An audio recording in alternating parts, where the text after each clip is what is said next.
السلام علیکم ورحمۃ اللہ وبرکاتہ۔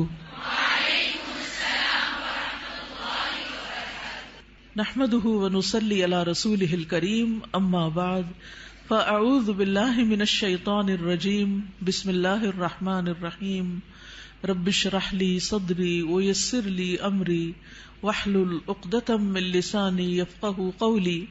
آپ کے پاس یہ کتاب ہے؟ دکھائیے مجھے۔ ماشاء اللہ، کیا بنا ہوا ہے اس کے اوپر؟ پرل بنا ہوا ہے۔ اور پرل کہاں ہوتا ہے؟ پرل قیمتی ہوتا ہے، اور اگر اس کو ظاہر کر دیا جائے، ایسے ہی کھلا چھوڑ دیا جائے، چوری ہو جاتا ہے۔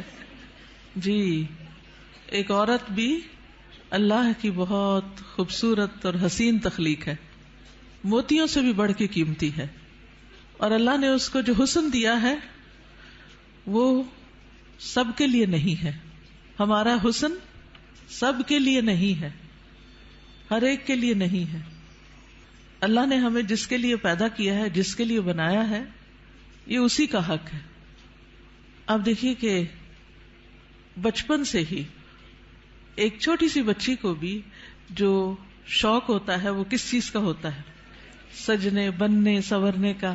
چھوٹے چھوٹے بچے ماؤں کی لپسٹکس کا کیا حال کرتے ہیں، صرف اپنے اوپر نہیں لگاتے، دیواروں پہ بھی لگا دیتے ہیں۔ اور اسی طرح قرآن مجید میں بھی آتا ہے، افمن ینشأ فی الحلیۃ، کیا وہ جو زیورات میں پالی جاتی ہے۔ تو سجنا، بننا، اچھا کپڑا، اچھا لباس، اچھا زیور، یہ عورت کی کمزوری ہوتی ہے۔ ہر عورت کو کسی نہ کسی درجے میں تھوڑا یا زیادہ پسند ہوتا ہے۔ اگر روزانہ اپنی زیب و زینت کا اہتمام نہ کرے تو خاص خاص مواقع پر ضرور کرتی، اور پھر اس میں بعض اوقات یہ ہوتا ہے کہ صرف زیب و زینت کرنے کا شوق نہیں ہوتا، اس کو نمایاں کرنے کا بھی بہت شوق ہوتا ہے۔ تو اس صورت میں پھر یہاں ایک امتحان شروع ہو جاتا ہے کہ ہمیں یہ زیب و زینت کس کس کے سامنے ظاہر کرنے کی اجازت ہے اور کس کے سامنے نہیں۔ تو یہ چھوٹی سی کتاب ہے، اس آیت سے متاثر ہو کر تحریر کر دی گئی۔ بہت سے لوگ کہتے رہتے ہیں کہ اپنی تفسیر لکھیں، لیکن اس کا تو وقت نہیں، سوچا چلے ایک آیت ہی صحیح، بلغوا انی ولو آیہ۔ قال اللہ تعالی، اللہ تعالی کا فرمان ہے، جب اللہ تعالیٰ کوئی بات فرماتے ہیں تو پھر کیا کرتے ہیں، کیسے سنتے ہیں؟ بہت دھیان سے، توجہ سے۔ وَقُل لِّلْمُؤْمِنَاتِ يَغْضُضْنَ مِنْ أَبْصَارِهِنَّ وَيَحْفَظْنَ فُرُوجَهُنَّ وَلَا يُبْدِينَ زِينَتَهُنَّ إِلَّا مَا ظَهَرَ مِنْهَا وَلْيَضْرِبْنَ بِخُمُرِهِنَّ عَلَى جُيُوبِهِنَّ وَلَا يُبْدِينَ زِينَتَهُنَّ إِلَّا لِبُعُولَتِهِنَّ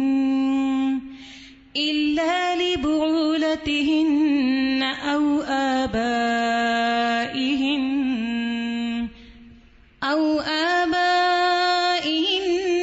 أَوْ آبَاءِ بُعُولَتِهِنَّ أَوْ أَبْنَائِهِنَّ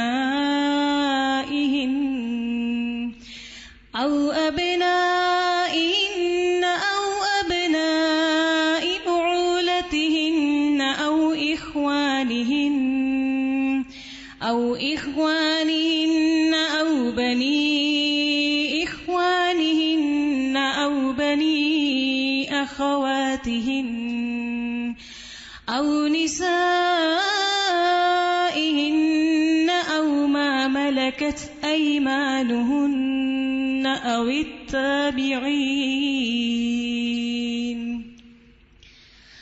التابعين غير أولي الإربة من الرجال أو الطفل الذين لم يظهروا على عورات النساء ولا يضربن بأرجلهن ليعلم ما يخفين من زينتهن وتوبوا إلى الله جميعا أيها المؤمنون وتوبوا إلى الله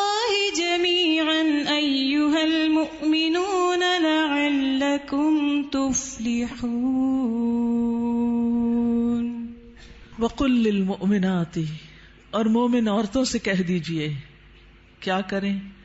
اپنی نگاہیں نیچی رکھیں، یعنی اپنی نگاہوں کی حفاظت کریں اور اپنی شرم گاہوں کی حفاظت کریں، اور اپنی زینت ظاہر نہ کریں، اپنی خوبصورتی نمایاں نہ کریں سوائے اس کے جو خود ظاہر ہو جائے، اور اپنے سینوں پر اپنی اوڑھنیاں ڈالے رکھیں، اور اپنی زینت ظاہر نہ کریں سوائے اپنے شوہروں کے یا اپنے باپ کے یا اپنے شوہروں کے باپ کے یا اپنے بیٹوں کے یا اپنے شوہروں کے بیٹوں کے یا اپنے بھائیوں کے یا اپنے بھائیوں کے بیٹوں کے یا اپنی بہنوں کے بیٹوں کے یا اپنی عورتوں کے یا اپنے غلاموں کے یا وہ زیر دست مرد جو کسی اور قسم کی رغبت نہ رکھتے ہوں، یا وہ بچے جو عورتوں کی پوشیدہ باتوں سے ابھی واقف نہ ہوئے ہوں، اور اپنے پاؤں زمین پر مار کر نہ چلیں کہ ان کی پوشیدہ زینت لوگوں کو معلوم ہو جائے. اور اے مومنو، تم سب مل کر اللہ سے توبہ کرو تاکہ تم کامیاب ہو جاؤ. یعنی اس حکم کی کہیں نہ کہیں جو خلاف ورزی ہوتی ہے اس پر توبہ کرو تاکہ کامیاب ہو سکو. اس سے پتہ یہ چلتا ہے کہ اگر اس حکم کی خلاف ورزی کی گئی تو کہیں ایسا نہ ہو کہ کامیابی مخدوش ہو جائے. تو ارشاد ہے وَقُلْ لِلْمُؤْمِنَاتِ، اور مومن عورتوں سے کہہ دیجئے. پیج 3. مومنات کون ہوتی ہیں؟ جو ایمان لانے والیاں ہیں، اللہ اور اس کے رسول محمد صلی اللہ علیہ وسلم کا حکم دل سے مان لینے والیاں، ماننے کے بعد ان احکامات پر عمل کرنے والیاں، اللہ سے اپنی محبت کے دعوے کو سچ کر دکھانے والیاں. اللہ تعالیٰ کا ارشاد ہے ان المسلمین والمسلمات والمؤمنین والمؤمنات والقانتین والقانتات والصادقین والصادقات والصابرین والصابرات والخاشعین والخاشعات والمتصدقین والمتصدقات والصائمین والصائمات والحافظین فروجهم والحافظات والذاکرین اللہ کثیرا والذاکرات اعد اللہ لهم مغفرة واجرا عظیما. بے شک مسلمان مرد اور مسلمان عورتیں اور مومن مرد اور مومن عورتیں اور فرما بردار مرد اور فرما بردار عورتیں اور سچے مرد اور سچی عورتیں اور صبر کرنے والے مرد اور صبر کرنے والی عورتیں اور عاجزی اختیار کرنے والے مرد اور عاجزی اختیار کرنے والی عورتیں اور صدقہ کرنے والے مرد اور صدقہ کرنے والی عورتیں اور روزہ دار مرد اور روزہ دار عورتیں اور اپنی شرمگاہوں کی حفاظت کرنے والے مرد اور حفاظت کرنے والی عورتیں اور اللہ کا بہت زیادہ ذکر کرنے والے مرد اور ذکر کرنے والی عورتیں، ان کے لیے اللہ نے مغفرت اور بہت بڑا اجر تیار کر رکھا ہے.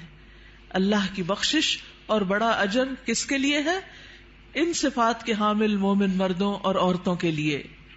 تو ارشاد ہے وَقُلْ لِلْمُؤْمِنَاتِ، کیا ارشاد؟ پیج 4 یغضضن من ابصارہن، کہ وہ اپنی نگاہیں نیچی رکھیں. کیا مطلب ہے اس کا؟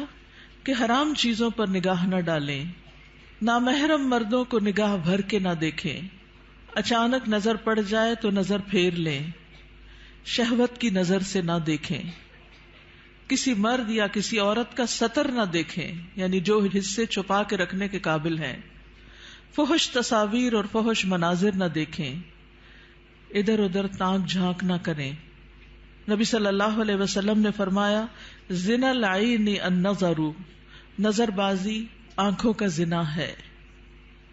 نبی کریم صلی اللہ علیہ وسلم نے فرمایا تم اپنی طرف سے مجھے 6 چیزوں کی ضمانت دو، میں تمہیں جنت کی ضمانت دوں گا.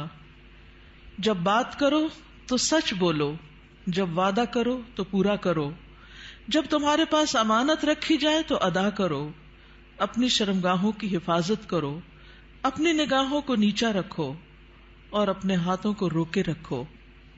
تو یہ حکم ہے نگاہیں نیچی رکھنے کا. پھر آیت کے اگلے حصے میں فرمایا وَيَحْفَظْنَ فُرُوجَهُنَّ، اور وہ اپنی شرمگاہوں کی حفاظت کریں، یعنی جسم کے قابل سطر حصے چھپا کر رکھیں. باریک اور تنگ لباس خصوصاً چست پاجامے سطر ڈھانپنے کے تقاضے پورے نہیں کرتے. زنا، بدکاری اور فحاشی سے بچیں. بلا ضرورت اپنے جسم کا کوئی حصہ نہ کھولیں.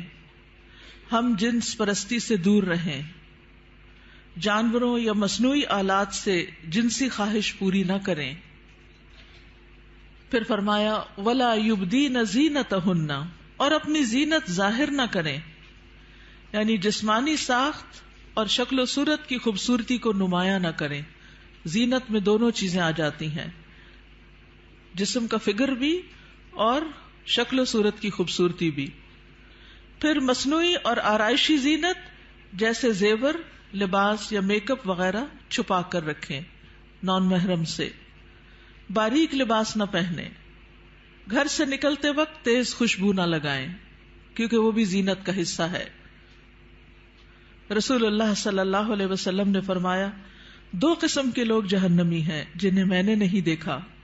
وہ لوگ جن کے پاس بیلوں کی دموں کی طرح کے کوڑے ہوں گے جن سے وہ لوگوں کو مارتے ہوں گے. وہ عورتیں جو لباس پہن کر بھی بے لباس ہوں گی، مائل کرنے والیاں، مائل ہونے والیاں، گویا ان کے سر بختی اونٹ کے کوہان کی مانند ہوں گے، یعنی سر خاص طور پر اوپر، سروں کے اوپر مزید بالوں اور کا جوڑا بنا کے یا اونچے کر کے اس کو اٹھایا ہوا ہو. وہ جنت میں داخل نہ ہوگی اور نہ اس کی خوشبو پائیں گی، حالانکہ اس کی خوشبو اتنی اور اتنی دور سے آتی ہوگی. یہ صحیح مسلم کی روایت ہے. پھر فرمایا الا ما ظہر منہا، سوائے اس کے جو اس میں سے ظاہر ہو جائے. وہ زینت جو خود بخود ظاہر ہو جائے، نہ کہ ظاہر کی جائے. مثلا چادر کا ہوا میں اڑ جانا اور زینت کا کھل جانا. وہ زینت جس کو چھپانا ممکن نہ ہو، جیسے چادر، گاؤن یا اسکارف وغیرہ. جسمانی ساخت میں سے دراز قد یا متناسب جسم ہونا، اس میں بھی ایک اٹریکشن ہوتی ہے، اب یہ چھپائی نہیں جا سکتی. سیدنا ابن مسعود اس کی تفسیر میں فرماتے ہیں کالرداء والثیاب، جیسے چادر اور کپڑے. چادر جو اوپر کی چادر یا گاؤن وغیرہ ہوتا ہے، یا جو کپڑے نیچے سے نظر آ جاتے ہیں. یاد رہے زینت ظاہر ہونے اور زینت ظاہر کرنے میں فرق ہے. ایک وہ ہے جو آپ خود کھول دیتے ہیں اور ایک وہ ہے جو اتفاق سے ہو جاتی ہے. پھر فرمایا وَلْيَضْرِبْنَ بِخُمُرِهِنَّ عَلَى جُيُوبِهِنَّ، اور وہ اپنی اوڑھنیاں اپنے سینوں پہ ڈالے رکھیں. خمار یعنی سر کے کپڑے یا دوپٹے سے خواتین سر، بال، کان، گردن اور سینہ ڈھانپ کر رکھیں.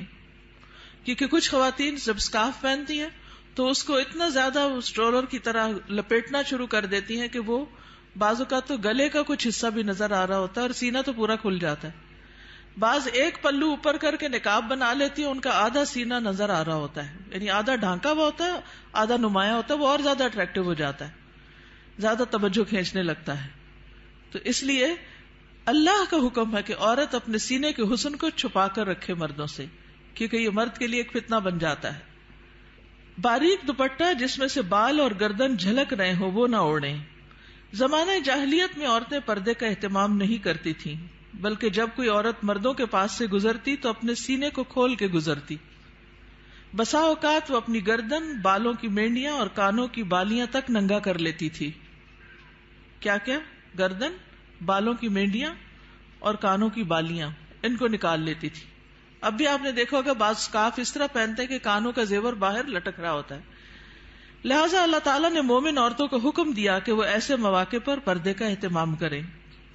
سیدہ عائشہ فرمایا کرتی تھی جب یہ آیت نازل ہوئی وَلْيَضْرِبْنَ بِخُمُرِهِنَّ عَلَى جُيُوبِهِنَّ، تو ان سب نے اپنے تہہ بندوں کو کناروں سے پھاڑ کر ان کی اوڑھنیاں بنا لی. یعنی جو نیچے تہہ بند ہوتا ہے نا، جو نیچے پہنتے ہیں شلوار کی طرح، تو انہوں نے کیا کیا کہ اور اگر کپڑا نہیں ملا سر کا اس طرح چادر بنانے والا تو انہوں نے انہی کو ہی ذرا صحیح کر کے، یعنی اس کے کنارے وغیرہ کاٹ کے اس کو چادر کی شکل دے دی. پھر فرمایا وَلَا يُبْدِينَ زِينَتَهُنَّ إِلَّا، اور وہ اپنی زینت ظاہر نہ کرے مگر اپنے شوہروں کے لیے. آگے آ رہا ہے پسندیدہ اور مطلوب ہے کہ شوہر کے سامنے ہر طرح کی زینت کا اظہار کریں، سارا شوق یہاں پورا کریں. ٹھیک ہے، عورت اپنے شوہر کے سامنے حد درجہ اظہار زینت کر سکتی، جتنی کرنا چاہے کریں، جو کہ کسی دوسرے کے سامنے نہیں کر سکتی. یا اپنے باپوں کے لیے، باپوں میں کون کون آتا ہے؟ باپ، دادا، پردادا، نانا، پرنانا، اوپر تک آبا و اجداد جو بھی ہوں. رسول اللہ صلی اللہ علیہ وسلم نے ایک نیک عورت کے بارے میں فرمایا، بہترین عورت وہ ہے کہ جب تم اسے دیکھو تو تمہیں خوش کر دے. تو شوہر کس طرح خوش ہوگا جب آپ اچھے کپڑے پہنیں گے، اچھا لباس کے ساتھ اچھا زیب و زینت، زیور، میک اپ وغیرہ میں ہوں گے. لیکن بہت سی خواتین گھر میں تو کھانا پکاتے پکاتے کپڑوں میں اس قدر کھانے کی اسمیل آ جاتی ہے اور کچن میں پسینے سے برا حال ہو جاتا ہے، اور پھر جب شوہر گھر آتا ہے تو اسی حال میں استقبال کرتی. اور پھر جب شوہر کو کھانا وغیرہ دے کے فارغ ہو کے جب اپنی سہیلی یا بازار جانا ہوتا ہے تو نہا دھو کے میک اپ وغیرہ کر کے نکل جاتی ہے، کیونکہ اب شوہر آ گیا گھر میں، وہ بچے سنبھالے گا، ہم ذرا آؤٹنگ پہ جائیں. تو یہ بالکل الٹ ہے اس حکم کے جو ہمیں دیا گیا. فرمایا بہترین عورت وہ ہے کہ جب تم اسے دیکھو تو تمہیں خوش کر دے، جب تم اسے کوئی حکم دو تو تمہاری اطاعت کرے، اور تمہاری غیر موجودگی میں اپنے نفس اور تمہارے مال کی حفاظت کرے. یا اپنے شوہروں کے باپ کے لیے، شوہر کا باپ جیسے سسر، شوہر کا نانا، شوہر کا دادا، شوہر کا پرنانا، شوہر کا پردادا، اوپر تک آبا و اجداد. یا اپنے بیٹوں کے لیے، بیٹوں میں بیٹے، پوتے، پڑپوتے، نواسے، پڑنواسے، نیچے تک سب آ جاتے ہیں.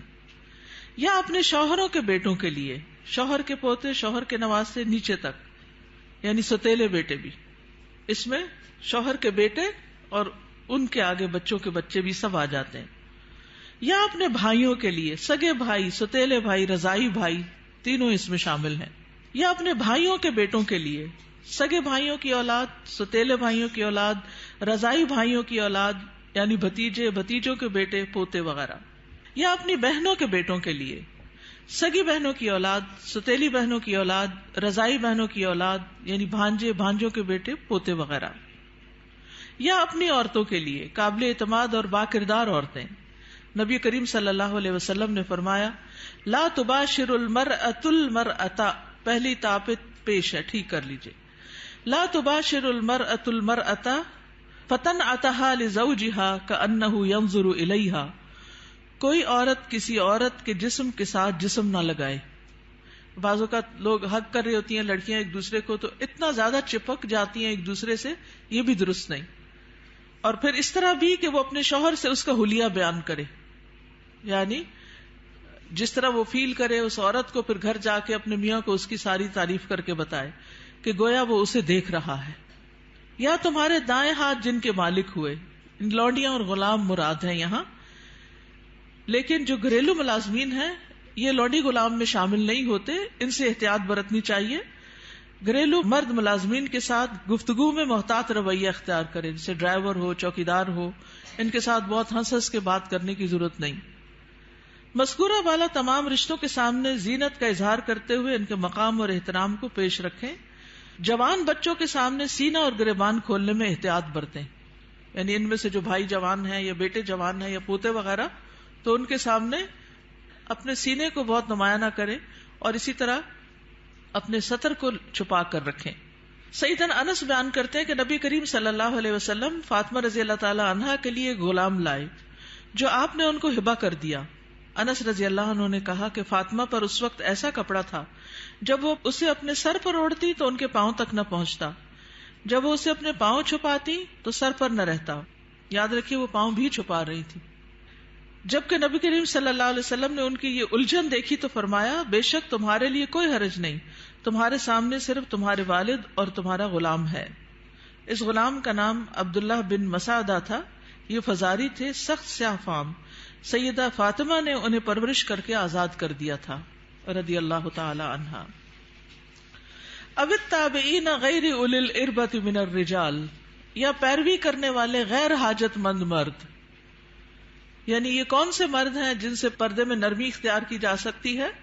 نکاح کی حاجت نہ رکھنے والا، بعض ہوتے ہیں نا بچپن سے خاندانوں کے ساتھ لگ جاتے ہیں اور وہ پوری زندگی ایک بچوں کی طرح ہی ساتھ ہوتے ہیں، اور پھر بڑھاپے کی عمر میں ان کا کوئی اور ٹھکانہ نہیں ہوتا، تو وہ یعنی کہ گھروں میں اگر ہوتے ہیں ان کو گھر کی جو لڑکیاں ہیں وہ اپنی بیٹیوں کی طرح ہی ہوتی ہیں، اور ویسے بھی انہیں شادی کا کوئی شوق نہیں ہوتا، عورتوں سے رغبت نہ رکھنے والا بدھو قسم کا، بے وقوف بدھو جس میں شہوت نہ ہو، بالکل بوڑھا.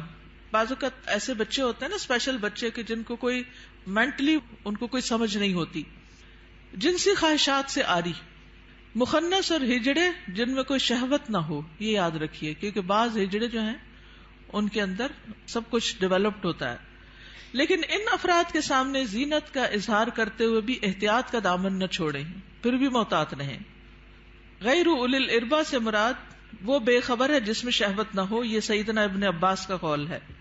اب الطفل الذین لم یظہروا علی عورات النساء، یا وہ بچے جو عورتوں کی چھپی ہوئی باتوں سے ابھی واقف نہیں ہوئے، نابالغ بچے جن کا جنسی شعور بیدار نہ ہوا ہو، جو کم عمری کی وجہ سے عورتوں کے حالات اور مخصوص اوصاف سے واقف نہ ہوں، جن کو کوئی سمجھ نہ ہو پیریڈز کیا ہوتے ہیں، اور یعنی ابھی ان کی عورتوں سے متعلق جو خاص باتیں ان کو سمجھ نہ ہو.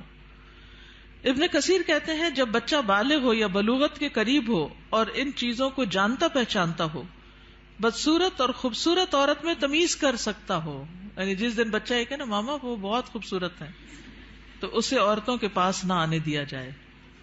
یہ ابن کثیر کی تفسیر ہے. کسی خاص عمر کی یہاں قید نہیں، بچے کی سمجھ کے مطابق احتیاط سے کام لیتے ہوئے زینت کا اظہار کرے. لیکن افسوس ہوتا ہے ان خواتین پر جو اچھے بھلے جوان لڑکوں کو گلے لگا لیتی ہیں یا ان کے سر پہ ہاتھ پھیرنے لگتی ہیں یا ہاتھ ملانا شروع کر دیتی ہیں. یہ بھی اس حکم کے منافی ہے، چاہے بچپن سے اس بچے کو آپ نے پالا ہی کیوں نہ ہو. وَلَا يَضْرِبْنَ بِأَرْجُلِهِنَّ لِيُعْلَمَ مَا يُخْفِينَ مِنْ زِينَتِهِنَّ، اور وہ اپنے پاؤں مارتی ہوئی نہ چلیں کہ جو وہ اپنی زینت میں سے چھپاتی ہیں اس کو جان لیا جائے.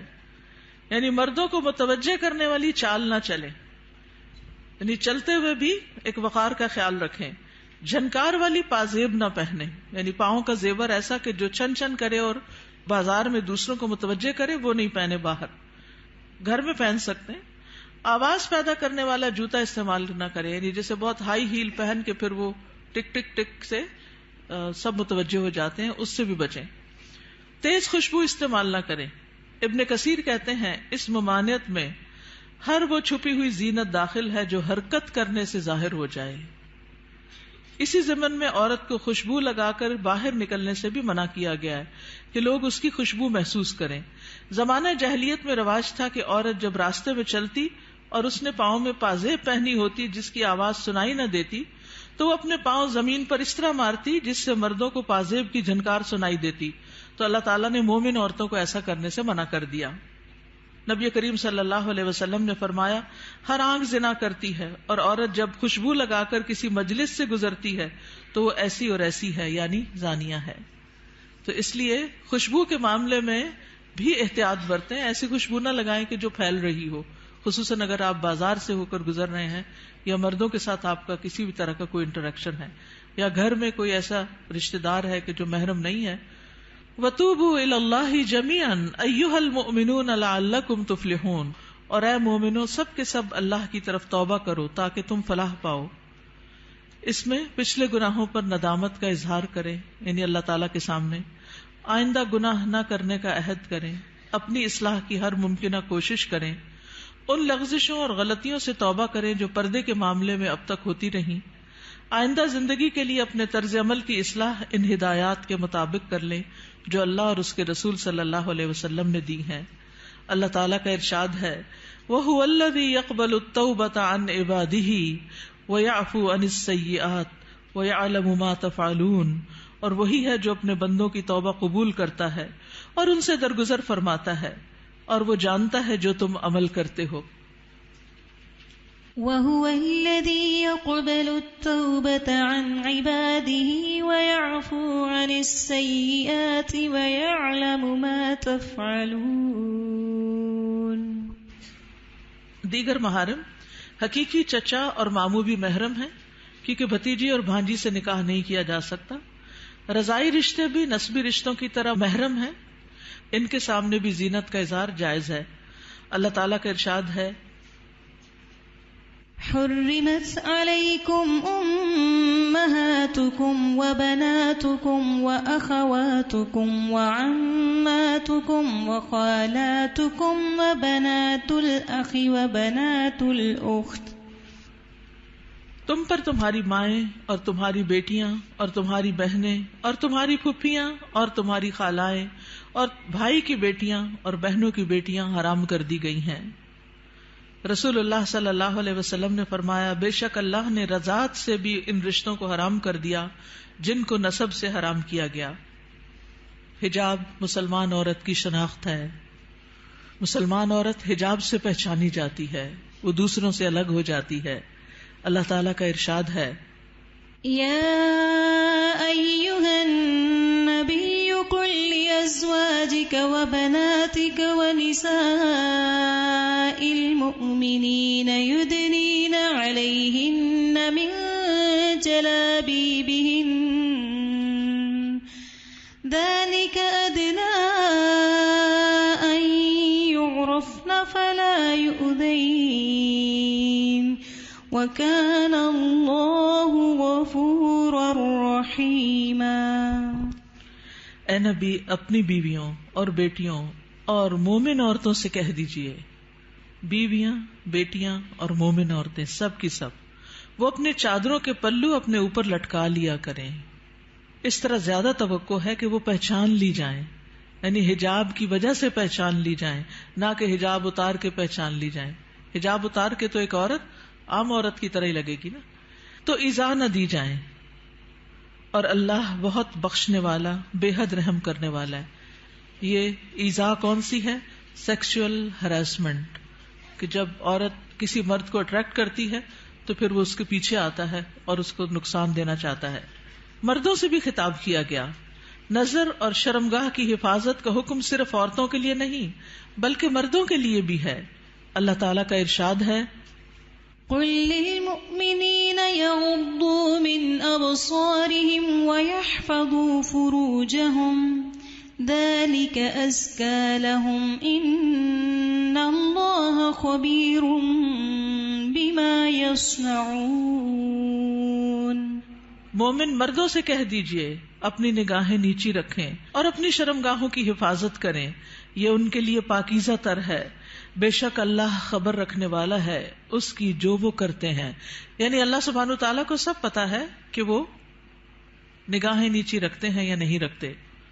سیدنا جریر بن عبداللہ سے روایت ہے، وہ کہتے ہیں، میں نے رسول اللہ صلی اللہ علیہ وسلم سے اچانک نظر پڑ جانے کے بارے میں سوال کیا تو آپ صلی اللہ علیہ وسلم نے مجھے حکم دیا کہ میں اپنی نظر پھیر لوں، یعنی اگر کسی عورت پر نظر پڑ جائے تو پھر اس کو دوسری طرف پھیر لوں۔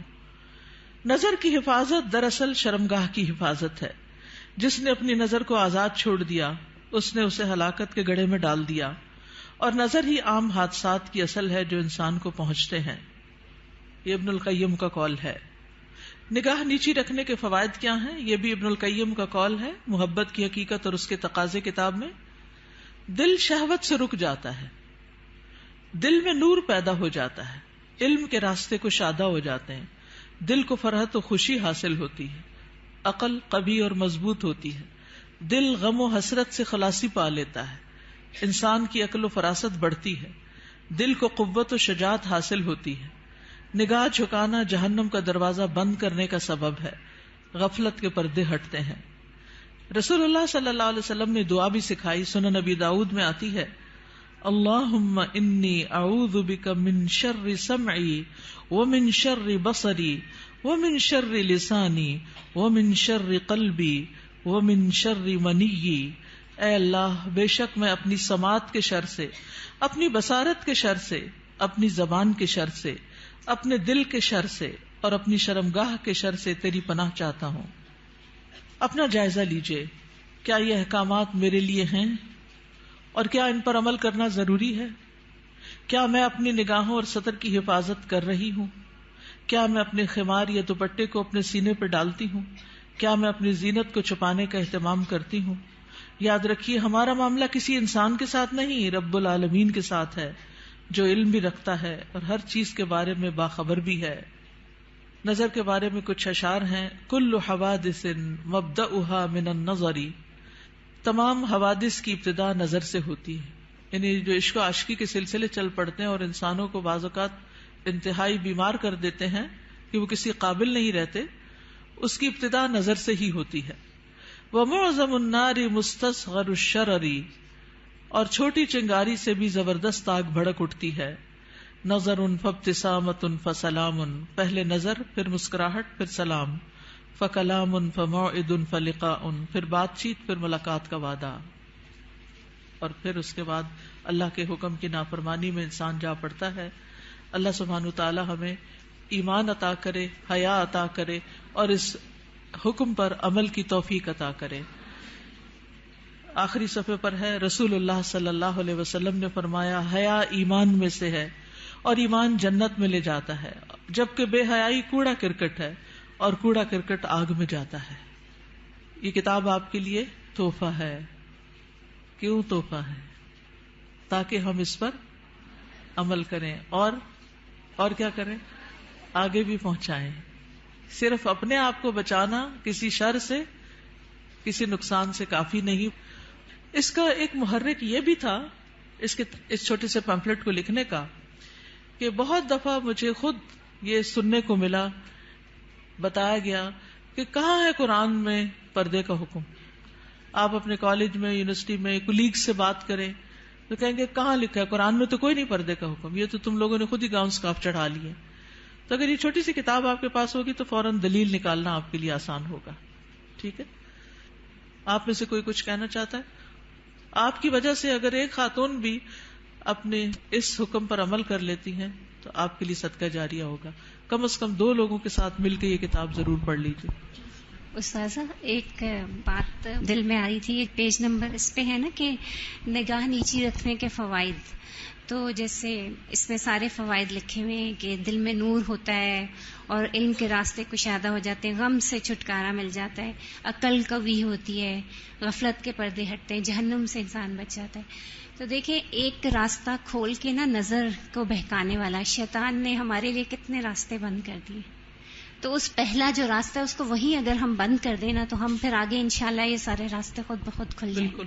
اور اس میں آپ دیکھیے کہ بہت سی ایسی خواتین کے مسائل، بہت سی لڑکیوں کے مسائل، اچھی بھلی سمجھدار لڑکیوں کے مسائل، اور خصوصاً اب موبائل کی وجہ سے اور ویڈیو چیٹنگ کی وجہ سے جو مسائل پیدا ہو رہے ہیں، اور تصویر کا اتنا فتنہ عام ہے کہ ہر چیز ہی کی تصویر بن بن کے شیئر کی جا رہی ہے، اس کی وجہ سے یہ مسائل اور بھی زیادہ بڑھ گئے ہیں.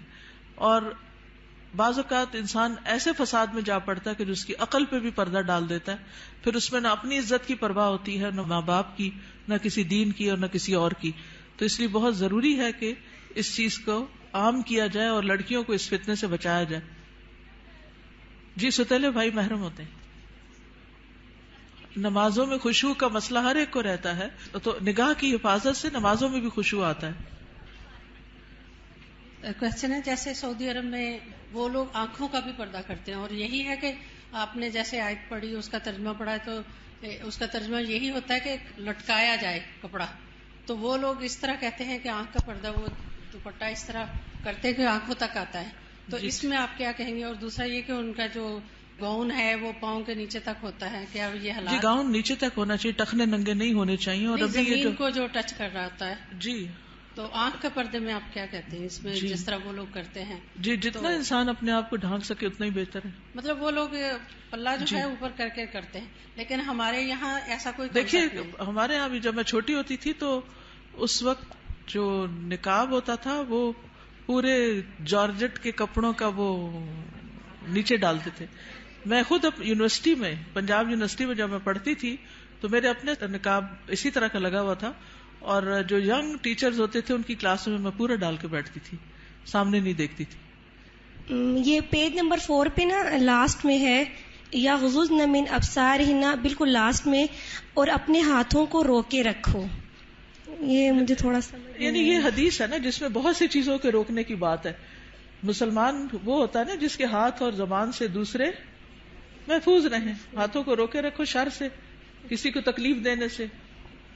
خاص طور پر عورتوں کو سوچنا چاہیے اس موقع پر. چلے آپ نے ہاتھ کا ذکر کر ہی دیا، وہ مائیں اللہ کو کیا حساب دیں گی جو بات بے بات پر اور شوہر سے بھی ناراضگی اور کسی اور کے ساتھ بھی جو انبن ساس کا بھی غصہ سارا بچوں پہ نکالتی ہیں، بات بات پہ بچوں کی پٹائی کرتی ہیں.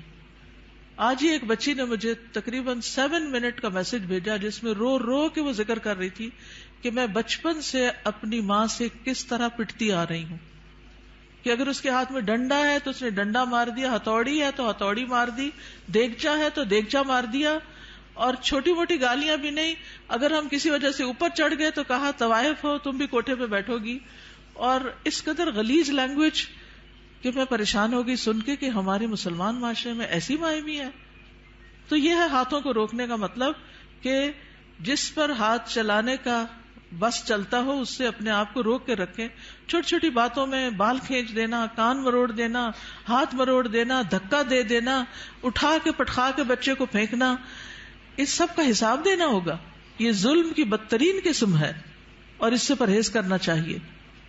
چلیے آج کے دن سیٹرڈے کو ہم فقہ القلوب پڑھتے ہیں اور میرا بالکل دل نہیں چاہتا کہ ہم فقہ القلوب کو چھوڑ دیں، کیونکہ اس کتاب سے میں نے بہت کچھ سیکھا ہے اور یہ بہت زیادہ ایمان کو بڑھانے والی ہے. تو برکت کے لیے تھوڑا سا آپ سب کے ساتھ بھی شیئر کرتی ہوں تاکہ آپ بھی اس کو شروع کر لیں، کیونکہ فقہ القلوب جو ہے وہ قلب سے تعلق رکھتی ہے اور جب تک قلب کی اصلاح نہ ہو تو باقی اعضاء کی ہو نہیں سکتی. پیج 719. کچھ لوگ پچھلے سال آپ میں سے ہمارے ساتھ فقہ القلوب میں شریک ہوتے تھے اور پھر وہ چلے گئے تو ان کا فقہ القلوب بھی چھوٹ گیا. تو میں چاہوں گی کہ وہ دوبارہ سے شروع کر لیں، اور جو ساتھ چلتے رہے وہ تقریباً 100 پیجز تو سال میں میرے خیال ہو ہی گئے ہیں. فالایمان محلہ القلب، تو ایمان کا مقام دل ہے. وَإِذَا دَخَلَ فِيهِ جَاءَ بِكُلِّ خَيْرٍ، جب ایمان دل میں داخل ہو جاتا ہے تو ہر طرح کی خیر لے آتا ہے، پھر خیر پھوٹ پڑتی ہے. وَإِذَا لَمْ يَدْخُلِ الْإِيمَانُ فِي الْقَلْبِ، اور جب ایمان دل میں داخل نہیں ہوتا فَلَا فَائِدَةَ مِنَ الْعَمَلِ مَعَهُ، تو کوئی فائدہ نہیں ہوتا اس کے ساتھ عمل کرنے کا. جب تک ایمان دل میں نہیں عمل بے فائدہ ہے، اوپر اوپر کے کیے ہوئے کام بیکار ہیں. فَالْمُنَافِقُونَ كَانَ إِيمَانُهُمْ بِأَلْسِنَتِهِمْ فَلَمْ يَنْفَعْهُمْ، جیسے منافق تھے تو ان کا ایمان ان کی زبانوں پر تھا تو ان کو اس ایمان نے کچھ فائدہ نہ دیا. وَكَانُوا يُصَلُّونَ مَعَ الْمُسْلِمِينَ، وہ مسلمانوں کے ساتھ نماز پڑھتے تھے. فَلَمْ يَنْفَعْهُمْ ذَلِكَ، تو اس نماز نے ان کو کوئی فائدہ نہیں دیا. بل ہم فی الدرک الاسفل من النار، بلکہ وہ آگ کے سب سے نچلے گڑھے میں ہیں. یقولون بألسنتہم ما لیس فی قلوبہم، وہ اپنی زبانوں سے وہ کہتے ہیں جو ان کے دلوں میں نہیں، یعنی ایمان دلوں میں نہیں اترا. یقولون بألسنتہم ما لیس فی قلوبہم وَلَفْظُ الْإِيمَانِ شَيْءٌ وَصُورَةُ الْإِيمَانِ شَيْءٌ، لفظ ایمان ایک چیز ہے اور صورت ایمان ایک اور چیز ہے. وَعِلْمُ الْإِيمَانِ شَيْءٌ، اور ایمان کا علم ایک اور چیز ہے. تو لفظ، صورت اور علم تینوں الگ الگ ہیں، لیکن حقیقت الایمان شیء اعظم من ھذا کلہ، لیکن حقیقت الایمان ان سب سے بڑی چیز ہے. وَكُلُّ شَيْءٍ يُصْنَعُ فِي مَكَانٍ وَمَكَانُ تَجْرِيبِهِ فِي مَكَانٍ آخر كَالسَّيَّارَةِ وَالْقَلَمِ وَنَحْوِهِمَا، ہر چیز بنائی جاتی ہے ایک جگہ پر، یعنی ایک پین کی فیکٹری ہے، ایک کار کی فیکٹری ہے. وَمَكَانُ تَجْرِيبِهِ، اور اس کی جو تجربہ گاہ ہے وہ کسی اور جگہ پر ہے، یعنی وہ چلائی کہیں اور جاتی ہے. کَالسَّيَّارَةِ، جیسے کار بنتی کہاں ہے؟ کار فیکٹری میں، اور چلتی کہاں ہے؟ سڑک پر. قلم بنتا کہاں ہے؟ فیکٹری میں، اور چلتا کہاں ہے؟ کاغذ پر. وَنَحْوِهِمَا، اور اسی طرح. وَكَذَلِكَ عِلْمُ الْإِيمَانِ لَهُ مَكَانٌ، اسی طرح ایمان کے علم کی بھی ایک جگہ ہے. ومکان معرفته وتجریبه له میدان آخر، اور اس کی پہچان کی جگہ اور اس کے تجربے کی جگہ ایک اور ہے. وذلك لا يتم ولا يحصل الا بالمجاهدة والتضحية بكل شيء، اور یہ پورا نہیں ہوتا اور حاصل نہیں ہوتا مگر سخت محنت سے اور قربانی سے، جو ہر چیز کی ہوتی ہے، من اجل الحصول علیہ، اس چیز کو حاصل کرنے کے لیے. فهو اغلی شیء فی الدنیا والآخرہ، تو وہ دنیا اور آخرت میں سب سے زیادہ قیمتی چیز ہے. وطریق الایمان تعب فیہ آدم، ایمان کا جو راستہ ہے اس میں آدم علیہ السلام بھی تھکے تھے. کیا ہوا تھا ان کے ساتھ؟ جب ان کو امتحان میں ڈالا گیا، تجربہ گاہ میں ڈالا گیا، ٹیسٹ میں ڈالا گیا، تو شیطان نے ان کو ورغلا لیا. وَنَاحَ لِأَجَلِهِ نوح، اور مورن کیا یا غم کیا اسی کی وجہ سے نوح علیہ السلام نے. وَرُمِيَ فِي النَّارِ الْخَلِيلِ، اور آگ میں پھینکے گئے خلیل اللہ ابراہیم علیہ السلام. وَاسْتَجَعَ لِلذَّبْحِ اسماعیل، اور لیٹے ذبح ہونے کے لیے اسماعیل علیہ السلام. وَبِيعَ وَسُجِنَ یوسف، اور بیچے گئے اور قید کیے گئے یوسف علیہ السلام. وَنُشِرَ بِالْمِنشَارِ زکریا، اور آرے سے چیرے گئے زکریا علیہ السلام. وَذُبِحَ بِالسِّكِّينِ یحییٰ، اور چھری کے ساتھ ذبح کیے گئے یحییٰ علیہ السلام. وَقَاسَ الضُّرُّ ایوب، اور بیماری کو سفر کیا، قاسا کا معنی سفرڈ، الضر بیماری کو ایوب علیہ السلام نے. وزاد فی البکاء داود، اور کثرت سے روئے داود علیہ السلام. وسار مع الوحش عیسیٰ علیہ السلام، اور وحشی کے ساتھ عیسیٰ علیہ السلام چلے. یہ کیا قصہ ہے؟ کہا جاتا ہے کہ عیسیٰ علیہ السلام جب مصر میں تھے اور یوسف النجار ان کے ساتھ تھا، تو آگے دیکھا کہ ایک شیر آ رہا ہے تو وہ ڈر گئے. عیسیٰ علیہ السلام نے کہا کہ تم مجھے شیر کے قریب کر دو اور خود نہیں قریب آنا، خود دور رہو. تو عیسیٰ علیہ السلام شیر کے رستے میں کھڑے ہو گئے. جب شیر آیا تو پوچھا ایھا الوحش، اے وحشی جانور، اس راستے میں کیوں آئے، کیوں کھڑے ہو یہاں؟ کہنے لگا کہ وہ ایک بیل ہے، مجھے اسے پکڑنا ہے. انہوں نے کہا کہ دیکھو وہ تو مساکین کا بیل ہے، اس کو چھوڑ دو، فلاں فلاں جگہ چلے جاؤ، وہاں پر ایک مردہ اونٹ ہے تو اس کو جا کے کھا لو. تو اس طرح عیسیٰ علیہ السلام کے کہنے سے وہ شیر جو تھا وہ وہاں چلا گیا، اور اس شیر نے عیسیٰ علیہ السلام کی بات مان لی. لیکن شیر سے بات کرنا اور شیر کو روکنا نہیں منکر کرنا کوئی آسان کام نہیں تھا. لیکن عیسیٰ علیہ السلام نے اپنے آپ کو خطرے میں ڈال کر مسکینوں کو ان کا بیل دلوا دیا، یعنی ان کا بیل ہلاک نہیں ہوا، ورنہ تو شیر کھا جاتا. تو یہ اسرائیلیات میں سے ہے یہ واقعہ. اس کی صداقت تو اللہ ہی کو معلوم ہے، لیکن ہمیں حدثوا عن بنی اسرائیل ولا حرج کے تحت بیان کر دیا گیا ہے.